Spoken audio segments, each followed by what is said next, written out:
Good morning everyone.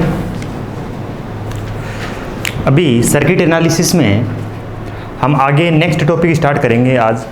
Two port network basics complete हो चुका है, जिसमें KVL, KCL, nodal, Kirchhoff, KVL, KCL, nodal analysis, mesh analysis और super mesh, super node और basic प्रकार की सारी डिटेल, किस प्रकार से ओम्स लॉ होता है, बेसिक ओम्स लॉ क्या होता है, lateral bilateral element, linear bilinear element, ये सारे के सारे डिस्कस कर चुके हैं।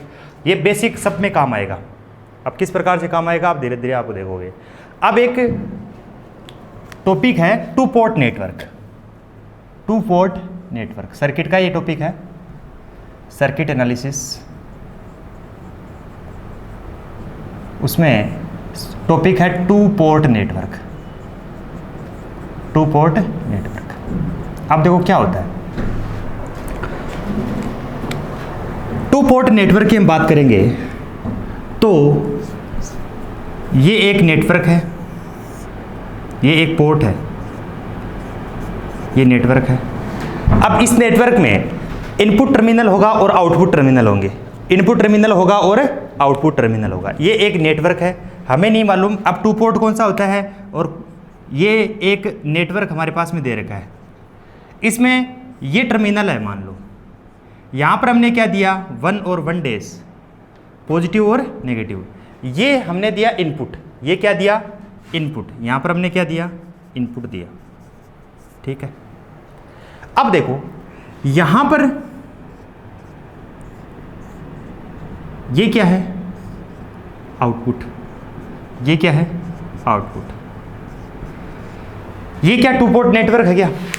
देखो पोर्ट नेटवर्क का मतलब यही है कि जिसमें इनपुट दिया और आउटपुट हमें प्राप्त होता है। ठीक है। ये एक पोर्ट दे रखा है जिसमें हमने यहाँ पर इनपुट कनेक्ट किया तो हमने आउटपुट यहाँ से भी ले सकते हैं, यहाँ पर भी ले सकते हैं और यहाँ पर भी ले सकते हैं। तो इसलिए इसको बोलते हैं मल्टी पोर्ट नेटवर्क। क्या बोलते हैं, मल्टी पोर्ट नेटवर्क। तो अब टू पोर्ट नेटवर्क क्या होता है। टू पोर्ट नेटवर्क क्या होता है, इसमें पोर्ट कितने हैं, 1, 2, 3 और 4 पोर्ट हैं, इसलिए हम इसको 2 से ज़्यादा होते हैं तो उनको क्या बोल देते हैं, मल्टी पोर्ट नेटवर्क। ठीक है। तो हमने इनपुट यहाँ से दिया तो आउटपुट यहाँ से भी ले सकते हो, यहाँ से भी ले सकते हो और यहाँ पर से भी ले सकते हो। तो ये एक पोर्ट नेटवर्क हो गया कि किस प्रकार से इसमें इनपुट दिया और आउटपुट हमें प्राप्त हो गया। ये तो हो गया एक मल्टी पोर्ट नेटवर्क। हमें मल्टी पोर्ट नेटवर्क का एनालिसिस नहीं करना है, हमें टू पोर्ट नेटवर्क का एनालिसिस करना है। हमें किसका करना है, टू पोर्ट नेटवर्क का एनालिसिस करना है। तो अब टू पोर्ट नेटवर्क का मतलब नाम से स्पष्ट है कि टू पोर्ट का मतलब पोर्ट कितने होंगे, 2। तो ये मेरे पास में क्या हो गया, ये 1 और 1 डैश प्लस और माइनस, ये इनपुट पोर्ट क्या हो गया, इनपुट पोर्ट। और ये यहाँ से क्या हो जाएगा, 2 डैश, ये क्या हो जाएगा, output port.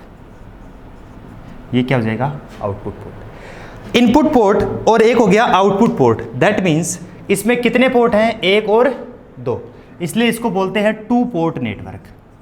Two port network कहने का मतलब हमें एक पोर्ट पे इनपुट देना है और दूसरे पोर्ट से हमें इसको प्राप्त करना है, आउटपुट को। दैट मीन्स ये क्या कहलाता है, टू पोर्ट नेटवर्क। ये क्या कहलाता है, टू पोर्ट नेटवर्क। अब इसी टू पोर्ट नेटवर्क में कौन कौन से पैरामीटर होते हैं, उसमें किस तरह से एनालिसिस होता है, और फिर सीरीज पैरेलल कनेक्शन क्या होता है, सीरीज कनेक्शन क्या होता है, पैरेलल कनेक्शन होता है, पैरेलल सीरीज कनेक्शन क्या होता है, कैस्केड कनेक्शन क्या होता है, और ये सारे के सारे इसमें हम डिटेल से डिस्कशन करेंगे। तो सबसे पहले पोर्ट नेटवर्क क्या हुआ, हमने एक इनपुट पोर्ट हुआ और एक आउटपुट पोर्ट हुआ। यहाँ से इनपुट दिया, यहाँ से इनपुट प्राप्त करते हैं। तो ये जो पोर्ट बनता है, ये जो नेटवर्क है, इसको क्या बोलते हैं, टू पोर्ट नेटवर्क। अब सबसे पहले हम बात करते हैं जेड पैरामीटर की। अब पैरामीटर, इसमें खूब सारे पैरामीटर होते हैं, जैसे यहाँ से ये इनपुट पैरामीटर और ये एक और ये टू पोर्ट नेटवर्क है, इसको बता देते हैं। ये टू पोर्ट नेटवर्क है। मल्टी पोर्ट नेटवर्क की हम बात करते हैं। मल्टी पोर्ट नेटवर्क की ये फिगर है किसका, टू पोर्ट नेटवर्क का। फिर इसमें ये मान लो V1 है और ये हो गया V2, जिसमें where V1 equals to input voltage और V2 equals to output voltage, input voltage और आउटपुट वोल्टेज। ठीक है। अब इसमें ये हो गया। अब मल्टीपोर्ट के नेटवर्क की बात कर लेते हैं। ये टू पोर्ट नेटवर्क हो गया। अब ये मल्टीपोर्ट नेटवर्क,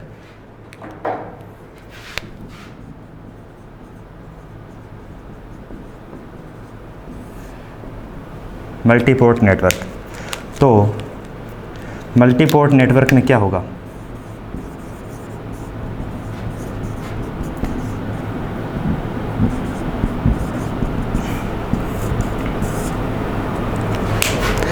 अब देखो मल्टीपोर्ट नेटवर्क है तो उसमें क्या होगा? इसमें ये हमने क्या कर दिया, इनपुट दे दिया V1, ठीक है, और यहाँ से हमने यहाँ से और यहाँ से ये V2 हो गया, ये प्लस माइनस V3 हो गया, ये प्लस माइनस V4 हो गया, ये V1 हो गया। ये है मल्टीपोर्ट नेटवर्क। अब ये मल्टीपोर्ट नेटवर्क है। इस मल्टीपोर्ट नेटवर्क में ये तो है सप्लाई, ये तो क्या है? सप्लाई। अब ये भी क्या है? आउटपुट है। ये भी क्या है? आउटपुट है। और ये भी क्या है? आउटपुट। दैट मीन्स यहाँ से हम ये बोलेंगे V1 बराबर इनपुट वोल्टेज, V1 बराबर इनपुट वोल्टेज हो गया क्या? V2 बराबर ये आउटपुट वोल्टेज है, ठीक है। V3 भी क्या है? Output voltage.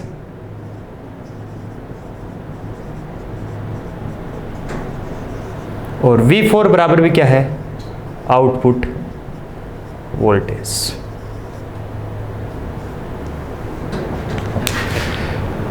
कहने का मतलब मल्टीपोर्ट नेटवर्क में इनपुट तो एक होगा और आउटपुट क्या होंगे? बहुत सारे होंगे। यहाँ से भी आउटपुट ले सकते हो, यहाँ से भी आउटपुट ले सकते हो, यहाँ पर से भी आउटपुट ले सकते हो। लेकिन टू पोर्ट नेटवर्क में एक ही तो इनपुट पोर्ट होता है और एक ही आउटपुट होता है, तो वो क्या कहलाता है? Two port network. तो हम जो पढ़ेंगे वो किस पोर्ट के बारे में पढ़ेंगे? टू पोर्ट नेटवर्क के बारे में पढ़ेंगे। अब अलग अलग पैरामीटर होते हैं, उस पैरामीटर को अब टू पोर्ट पैरामीटर से हम स्टार्ट करते हैं। तो टू पोर्ट पैरामीटर में किस प्रकार से क्या होता है वो सारी चीज़ें देखनी है, ठीक है। तो सबसे पहले यहाँ से लेकर के यहाँ तक लिख लो, यहाँ से लेकर के यहाँ तक आप लिख लो, नोट कर लो। ये टू पोर्ट नेटवर्क है और ये मल्टीपोर्ट नेटवर्क की हम बात कर दी। अब टू पोर्ट के पैरामीटर की बात करते हैं कि टू पोर्ट के पैरामीटर कौन कौन से होते हैं।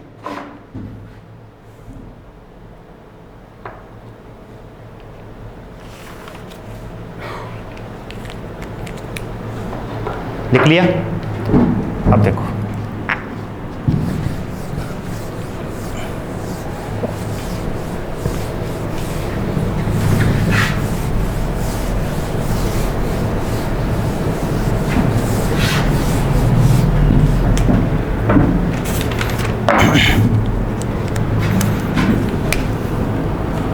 Two port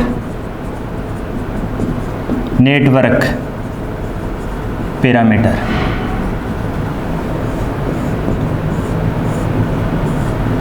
two port network parameter की हम डिटेल से बात करेंगे। उसमें सबसे पहला पैरामीटर हम लेते हैं जेड पैरामीटर। सबसे पहला पैरामीटर कौन सा लेते हैं? Z parameter.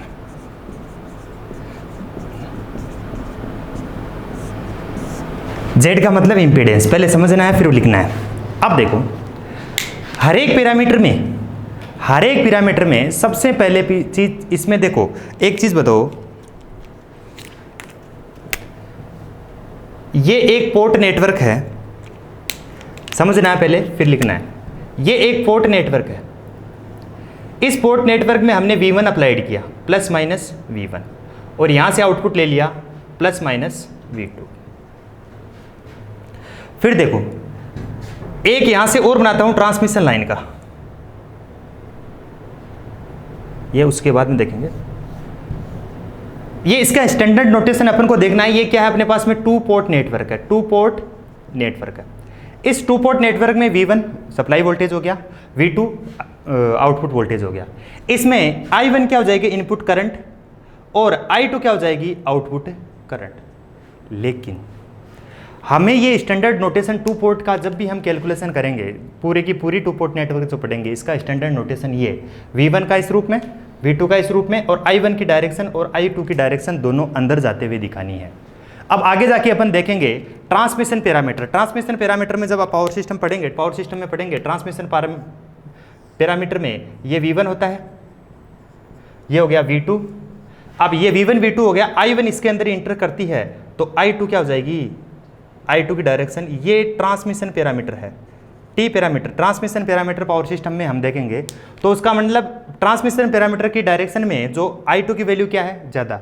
इसलिए हम जब जेड ABCD पैरामीटर करेंगे, स्टैंडर्ड नोटेशन हमें I2 माननी है। जब इसको I2 को इस डायरेक्शन में बनाना है तो इसको क्या करना पड़ेगा, -I2। इसलिए वहाँ पर क्या लिखते हैं, अब देखेंगे टी पैरामीटर, वहाँ पर हमें I2 की जगह -I2 कहाँ में लेते हैं, वो आगे की बात है जब टी पैरामीटर बात करेंगे। तो कहने का मतलब अभी तक आपको इतना याद रखना है, 2 पोर्ट नेटवर्क में ये है इनपुट वोल्टेज, ये है आउटपुट वोल्टेज, इनपुट करंट और आउटपुट करंट। इनकी डायरेक्शन इनपुट करंट और आउटपुट करंट की दोनों की अंदर की तरफ दिखानी। ये स्टैंडर्ड नोटेशन आपको जेड पैरामीटर या कोई सा भी पैरामीटर है, जेड पढ़ो चाहे एच पढ़ो चाहे वाई पढ़ो चाहे टी पढ़ो चाहे जी पढ़ो, कोई सा भी पैरामीटर पढ़ो, सारे के सारे में ये स्टैंडर्ड नोटेशन करंट का अंदर की तरफ दिखाना है। एक बात, इसका मतलब ये जो 2 पोर्ट नेटवर्क है, 4 चीज़ें आई यहाँ पर, कौन कौन सी, V1 V2 I1 और I2, V1 V2 I1 और I2, ठीक है, V1 V2 I1 और I2। अब देखो V1 V2 और I1 I2, अब इसमें चार में से अब देखो एक बात दो, ये इनपुट पोर्ट है क्या, ये क्या है, इनपुट पोर्ट, ये है आउटपुट पोर्ट, ये इनपुट पोर्ट और ये आउटपुट पोर्ट, ठीक है। इनपुट पोर्ट में V1 और I1 2 पैरामीटर है। अब देखो एक तो इनपुट साइड तो दी होगी अपन को, इनपुट साइड तो दी होगी। अब यहाँ पर मान लो इनपुट साइड में 2 पैरामीटर होंगे और आउटपुट साइड में 2 पैरामीटर होंगे। इनपुट साइड वाले दिए हुए होंगे, गिवन होंगे, और आउटपुट वाले हमें निकालने हैं। कहने का मतलब V1 और V2, जैसे मान लो इसमें से ये 4 पैरामीटर हैं, इन 4 पैरामीटर में किसी भी पैरामीटर निकालोगे उसमें अलग अलग बात होगी। उसमें 2 तो क्या होंगे, डिपेंडेंट वेरिएबल, क्या होंगे, डिपेंडेंट वेरिएबल, और 2 क्या होंगे, इंडिपेंडेंट वेरिएबल। डिपेंडेंट वेरिएबल और इंडिपेंडेंट वेरिएबल, ठीक है। 2 होंगे डिपेंडेंट वेरिएबल और 2 होंगे इंडिपेंडेंट वेरिएबल। समझ में आई बात। तो इसका मतलब इन 4 में से 2 डिपेंडेंट पैरामीटर होंगे, 2 इंडिपेंडेंट पैरामीटर होंगे। अब 2 कौन से डिपेंडेंट पैरामीटर होंगे और 2 कौन से इंडिपेंडेंट होंगे, उनके भी यहाँ पर पैरामीटर डिसाइड किए जाते हैं, ठीक है। जैसे इसमें अब जेड पैरामीटर में V1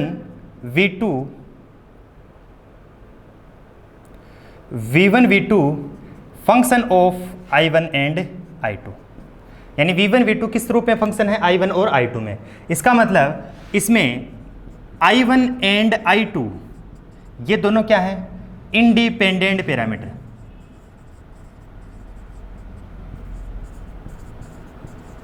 इंडिपेंडेंट पैरामीटर, समझ में आई बात। तो I1 और I2 क्या हो जाएगा, इंडिपेंडेंट पैरामीटर, और V1 और V2 क्या होंगे, V1 और V2 डिपेंडेंट पैरामीटर होंगे।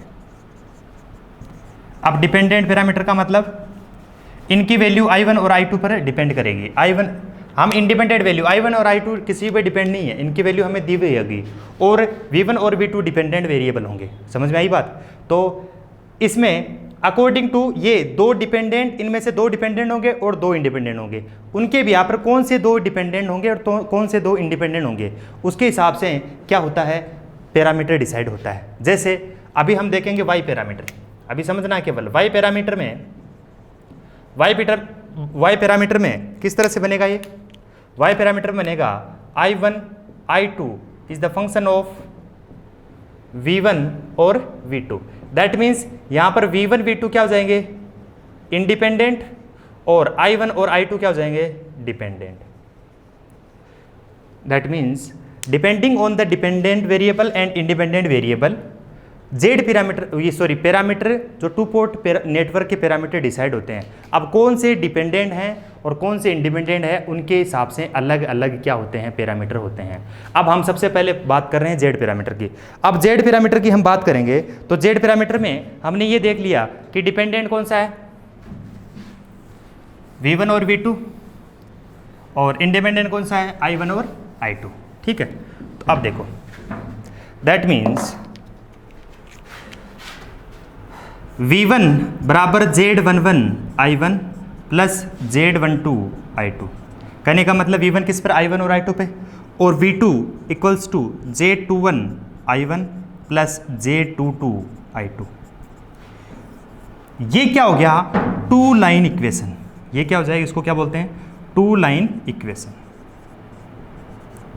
To line equation Z parameter में ये इसको क्या बोला जाता है, टू लाइन इक्वेशन। समझ में आई बात। अब देखो, अब मैं क्या करता हूं, इसको मैट्रिक्स फॉर्म में लिखता हूं। मैट्रिक्स फॉर्म में लिखोगे तो V1 V2 equals to Z11 Z12 Z21 Z22 I1 और I2, I1 और I2। That means V1 V2 और Z11 Z12 ये मैट्रिक्स के रूप में I1 I2। ये कौन सी फॉर्म हो जाएगी इसकी, मैट्रिक्स फॉर्म। ये कौन सी हो जाएगी, मैट्रिक्स फॉर्म। समझ में आई क्या बात, ये कौन सी हो जाएगी, मैट्रिक्स फॉर्म। ये हमारे पास में टू लाइन इक्वेशन है, ये क्या है, टू लाइन इक्वेशन, और ये क्या है, मैट्रिक्स फॉर्म हो गई। इसमें ये डिपेंडेंट वेरिएबल और I1 I2 इंडिपेंडेंट वेरिएबल। ठीक है, तो अब देखो आगे, यहां तक बात क्लियर होगी। अब देखो ये मैट्रिक्स फॉर्म होगी, ये टू लाइन इक्वेशंस होगी। तो यहां से V1 V2 को हमने क्या लिख दिया, V तो हो गया, और ये क्या हो जाएगा, Z, और ये क्या हो जाएगा, I। ठीक है, इसको बोलते हैं सिंगल लाइन इक्वेशन। इसको क्या बोला जाता है, single line equation. Two line equation हो गई, ये मैट्रिक्स फॉर्म हो रही, और ये क्या होगी, सिंगल लाइन इक्वेशन होगी। दैट मीन्स वही तो बात होगी, V बराबर Z इंटू आई, यही तो होता है V बराबर IR। ठीक है, इस प्रकार से। अब देखो, अब प्रॉब्लम ये आती है कि यहाँ से V बराबर I Z इंटू आई। अब Z की वैल्यू बराबर बताओ, Z क्या हो जाएगा, V अपॉन में I, यानी कि वोल्टेज अपॉन में करंट, वोल्टेज अपॉन में करंट, वोल्टेज अपॉन में करंट हो गई। ठीक है, वोल्टेज अपॉन में करंट हो गई।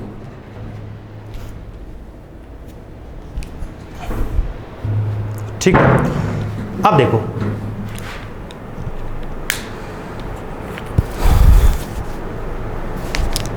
V अपॉन है वोल्टेज अपॉन में करंट। अब यहां से ध्यान से देखो इस इक्वेशन से, अब अपन को Z11 Z12 Z22 Z21 इनको हम क्या क्या बोलते हैं, इनके बारे में हमें देखना है। अब देखो, मैं इधर लिख देता हूँ और समझते जाओ। यहाँ तक सबको समझ में आ गया। सबसे पहले कुछ भी नहीं किया, V1 V2 is the function of, ये जेड पैरामीटर की प्रॉपर्टी होती है, जहाँ पर I1 I2 इंडिपेंडेंट, यहाँ वाले होते हैं इंडिपेंडेंट पैरामीटर और वहाँ वाले होते हैं डिपेंडेंट वेरिएबल। यानी यहाँ पर जो कितनी भी वैल्यू ले लो उसके हिसाब से V1 और V2 की वैल्यू है। कहने का मतलब I1 और I2 की वैल्यू लेने में आप स्वतंत्र हो, जबकि जितनी वैल्यू उतनी लोगे उसकी डिपेंडेंसी में कौन आएगा, V1 और V2 in the case of Z parameter. फिर ये टू लाइन इक्वेशन हो गई, इसको मैट्रिक्स फॉर्म में इस रूप में लिखते हैं, और सिंगल लाइन इक्वेशन में ये लिखते हैं जेड बराबर V upon I voltage upon current. ये हो गया इम्पीडेंस। अब हम बात करते हैं, यहाँ पर इक्वेशन है V1 बराबर Z11 I1 plus Z12 I2। अब देखना ध्यान से, मेरे को Z11 लिखना है, तो Z11 इक्वल्स टू कैसे आएगा, Z11 इक्वल्स टू लाने के लिए इस टर्म को क्या बनना पड़ेगा, जीरो। अब इम्पीडेंस की वैल्यू जीरो होगी नहीं, करंट की। अब हमारे पास में इंडिपेंडेंट वेरिएबल क्या है, इंडिपेंडेंट पैरामीटर कौन है, I1 और I2 के चेंज, I1 और I2 को चेंज करते हुए V1 V2 में कुछ भी करना है तो, और इसको नहीं छेड़ना है, तो I2 की वैल्यू हम जीरो कर दूं तो ये I2 into Z12 equals to zero हो जाएगा क्या।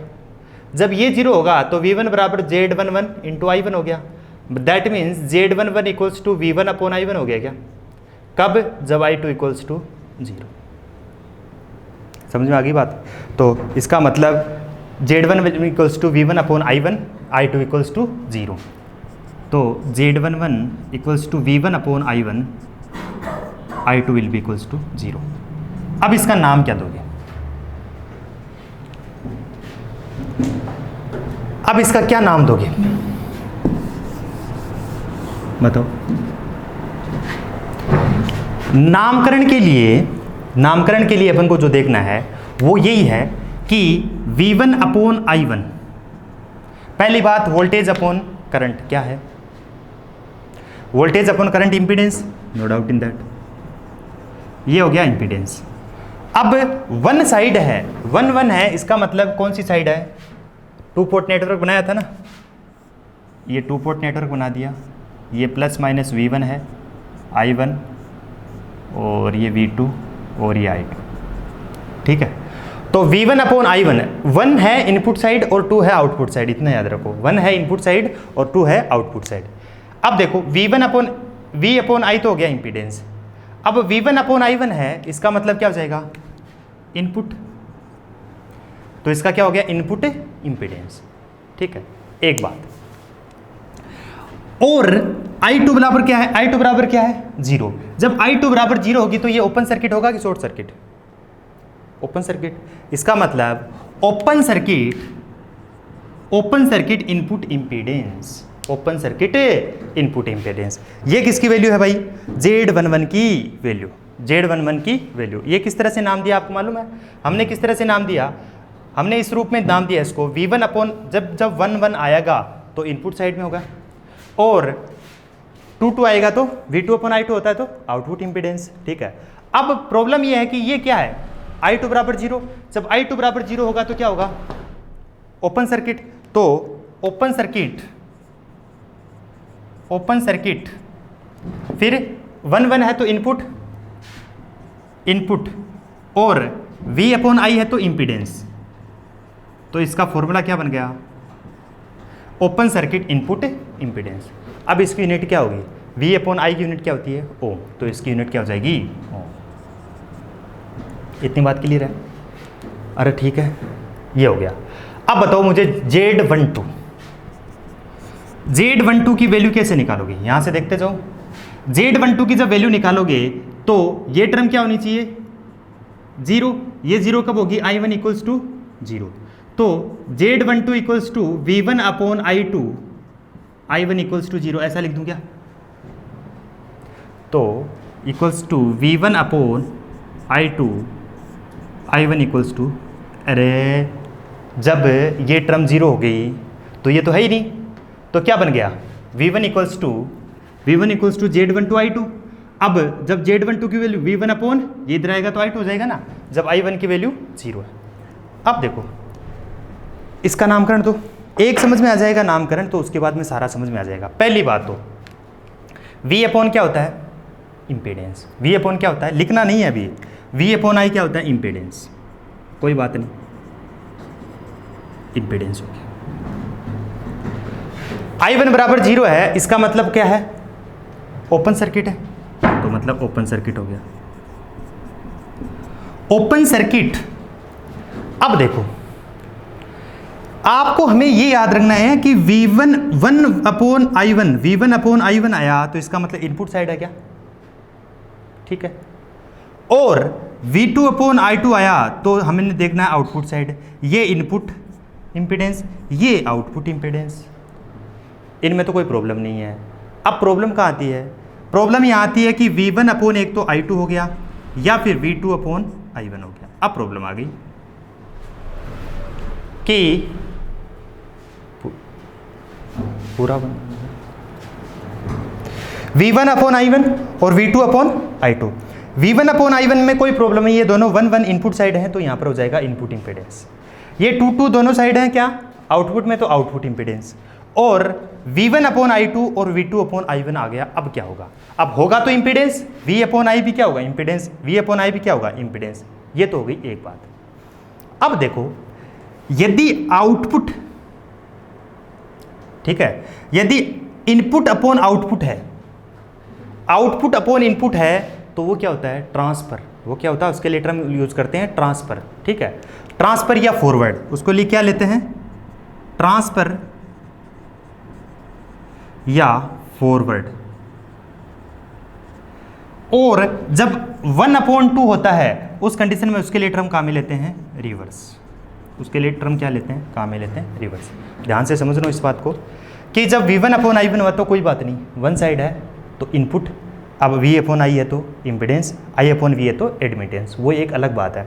लेकिन प्रॉब्लम 1/1 हुआ तो इनपुट लगाना है, 2/2 हुआ तो आउटपुट लगाना है।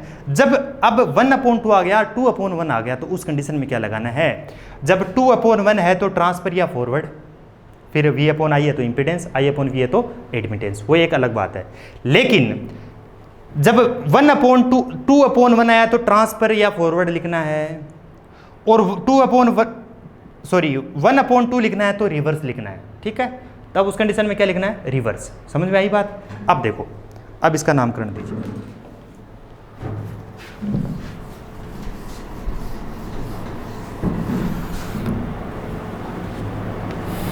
V1/I2, I1 equals to 0।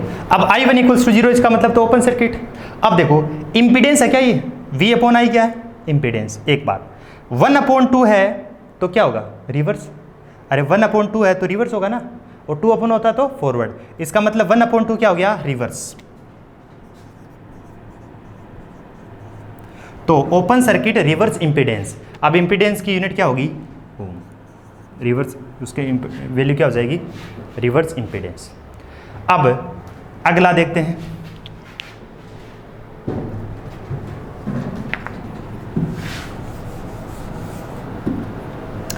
अब एक इक्वेशन की बात होगी, दूसरी इक्वेशन लीजिए।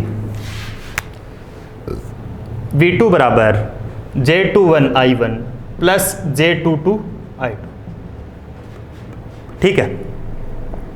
यहां से मुझे J21 की वैल्यू बताओ, J21 की वैल्यू कितनी हो जाएगी। इस टर्म को क्या करना है, इस बार 0 करना है, यानी इस टर्म को 0 करने के लिए I2 की वैल्यू क्या होगी, 0। अब I2 की वैल्यू 0 आएगी तो V2/I1, जब I2 की वैल्यू क्या है, 0, ये क्या हो जाएगी वैल्यू, J21 की वैल्यू आ जाएगी। तो J21 की वैल्यू यहाँ से रखो, J21 equals to V2/I1 into I2 will be equals to 0। I2 will be equals to 0। That means अब बताओ I2 इक्वल्स टू 0, पहली बात तो V/I तो क्या हो जाएगा, इम्पीडेंस। ये तो हो गया इम्पीडेंस। दूसरी बात I2 will be equals to 0, उस कंडीशन में क्या करना है, ओपन सर्किट। अब देखो V/I तो इंपीडेंस हो गया, I2 इक्वल्स टू 0 हो गया, 2/1 है तो क्या करना है, फॉरवर्ड या ट्रांसफर। तो या तो ट्रांसफर लिख दो या कर दो फॉरवर्ड। समझ में आई बात। या तो क्या कर दो, ओपन सर्किट ट्रांसफर इंपीडेंस, या ओपन सर्किट फॉरवर्ड इंपीडेंस। क्यों आया, क्योंकि V/I तो क्या होता है, इंपीडेंस हो गया, और I2 will be equals to 0, इसका मतलब ओपन सर्किट। अब 2/1 करना है तो ट्रांसफर या फिर फॉरवर्ड, तो इसका पूरा नाम क्या हो गया, ओपन सर्किट ट्रांसफर इंपीडेंस बोल सकते हो, या ओपन सर्किट फॉरवर्ड इंपीडेंस बोल सकते हो। एक बात, अब इंपीडेंस है तो इसकी यूनिट भी क्या होगी, ओम। समझ में आ गई बात, इसकी यूनिट भी क्या हो जाएगी, ओम। अब एक लास्ट बचा J22। J22 की वैल्यू बताओ यहां से क्या होगी। J22 की कंडीशन में क्या करोगे, J22 की वैल्यू, अब जब J22 की वैल्यू लिखनी है, J22 की वैल्यू यहां से लिखनी है तो इस टर्म को क्या करना है, 0। ये टर्म कब 0 होगी, I1 इक्वल्स टू 0, तो I2 इक्वल्स टू 0 होगी, तो J22 I2 हो गया। अब J22 की वैल्यू क्या हो जाएगी, V2/I2। दैट मीन्स यहाँ पर I1 will be equals to 0, तो J2 की वैल्यू क्या आ गई, J2 की वैल्यू यहाँ लिख दो। J2 की वैल्यू होगी V2/I2 और I1 will be equals to 0। वही बात, V/I क्या हो जाएगा, इम्पीडेंस। V/I क्या हो जाएगा, इम्पीडेंस। एक बात, I1 will be equals to 0, इसका मतलब ओपन सर्किट।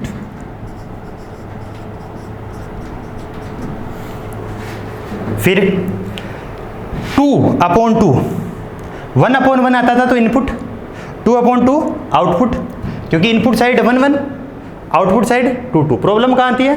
2/1 में ट्रांसफर या फॉरवर्ड, 1/2 में रिवर्स। इतना ही करना है। अब इम्पीडेंस है तो इम्पीडेंस, एडमिटेंस, वोल्टेज गेन है तो वोल्टेज गेन, और करंट गेन है तो करंट गेन। ठीक है, तो अब देखो 2/2 आउटपुट, तो क्या हो जाएगा? Open circuit output impedance.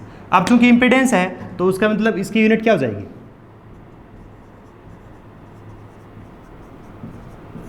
इसकी यूनिट क्या हो जाएगी? तो ये इसके क्या है? पैरामीटर है। तो अब हमने इनका नाम देख लिया सारों का। अब एक चीज़ यहाँ से सबसे इंपॉर्टेंट जो बात है वो याद रखनी है, वो क्या है कि जेड पैरामीटर में हम टी सेक्शन काम में लेते हैं जेड पैरामीटर की कैलकुलेशन करने के लिए। किस प्रकार से लेते हैं आगे आराम से आपको समझ में आ जाएगा, लेकिन यहाँ से to solve the Z parameter T circuit prefer. ठीक है, तो to solve Z parameter T section of parameter is, यानी to solve the Z parameter, T section is used,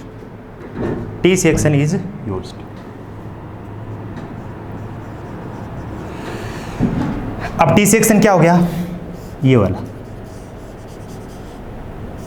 ये पावर सिस्टम में आपको आराम से पूरा पढ़ाया जाएगा। ठीक है, तो ये क्या हो जाएगा? T section. यहाँ पर ये कुछ भी वैल्यू होगी, यहाँ मान लो Z1, ये Z2 या Z3 जो भी वैल्यू होगी, ये टी सेक्शन हमें जेड पैरामीटर को, जब भी हम जेड पैरामीटर का ध्यान में आए तो उसके लिए टी नेटवर्क हमारे पास में डायरेक्ट दिया है। तो अब देखेंगे किस प्रकार से ये सोल्व होता है, किस प्रकार से इसको डिटेल से देखेंगे, फिर शॉर्टकट देखेंगे। तो ठीक है, लेकिन जेड पैरामीटर को सोल्व करने के लिए टी सेक्शन प्रीफर करते हैं, टी सेक्शन क्या करते हैं? प्रीफर करते हैं। तो इस तरह से ये जेड पैरामीटर की पूरी कहानी हो गई है। इसी प्रकार से हम वाई पैरामीटर की देखेंगे, फिर हमें क्या करनी है? एच पैरामीटर की देखनी है, फिर हमें किसकी बात करनी है? ABCD पैरामीटर की बात करनी है। ठीक है, तो ये सारी चीज़ हो गई। ये इसको यहाँ से लेकर के यहाँ तक आप क्या कर लो? नोट कर लो।